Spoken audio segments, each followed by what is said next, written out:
अस्सलाम वालेकुम दोस्तों। पाकिस्तान और इंग्लैंड के दरमियान दोस्तों 3 ओडीआई मैच और दोस्तों इसके अलावा दोनों टीमों के दरमियान एक बड़ी T20 सीरीज भी खेली जाएगी।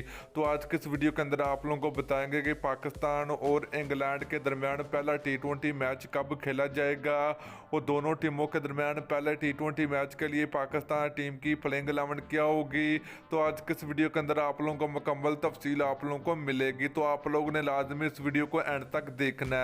तो दोस्तों अगर आप लोग भी पाकिस्तान टीम से मोहब्बत रखते हैं तो जल्दी इस वीडियो को लाइक करें, उसके बाद चैनल को सब्सक्राइब करें और बेल आइकन जरूर अनेबल करें ताकि आप लोगों को मजीद क्रिकेट की न्यूज़ मिलते रहेगी। तो चलिए दोस्तों आपको बताते चले कि पाकिस्तान टीम इंग्लैंड का टूर करने जा रही है, जिसमें पाकिस्तान टीम इंग्लैंड के खिलाफ T20 और ओडीआई की सीरीज खेली जाएगी। तो दोस्तों पहले T20 मैच की डेट और टाइम की बात करें तो पाकिस्तान और इंग्लैंड के दरमियान पहला T20 मैच 16 जुलाई को खेला जाएगा। तो दोस्तों इसके अलावा अगर बात करें पाकिस्तान टीम की प्लेइंग 11 की पहले T20 मैच के लिए इंग्लैंड के खिलाफ, तो पहले नंबर पर होंगे पाकिस्तान टीम के ओपनर बैट्समैन फ़खर जमान।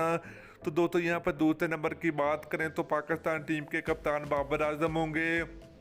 तीसरे नंबर की बात करें तो पाकिस्तान टीम के हार्ड हिटर बल्लेबाज शर्जील खान होंगे। तो दोस्तों इसके अलावा अगर बात करें तो पाकिस्तान क्रिकेट टीम के विकेट कीपर मोहम्मद रिजवान होंगे। तो दोस्तों इसके अलावा अगर बात करें तो पाकिस्तान क्रिकेट टीम के प्रोफेसर मोहम्मद हफीज होंगे। तो दोस्तों ऑलराउंडर की अगर बात करें तो पाकिस्तान क्रिकेट टीम की जन्म से 2 ऑलराउंडर को मौका मिलेगा। तो दोस्तों हमाद वसीम की पाकिस्तान टीम में वापसी हो चुकी है। तो उसके अलावा अगर बात करें तो पाकिस्तान टीम के वाइस कैप्टन शादाब खान भी पाकिस्तान टीम का हिस्सा होंगे। तो दोस्तों इसके अलावा अगर बात करें तो पाकिस्तान टीम के ज़बरदस्त बल्लेबाज हैदर अली भी पाकिस्तान टीम का हिस्सा होंगे।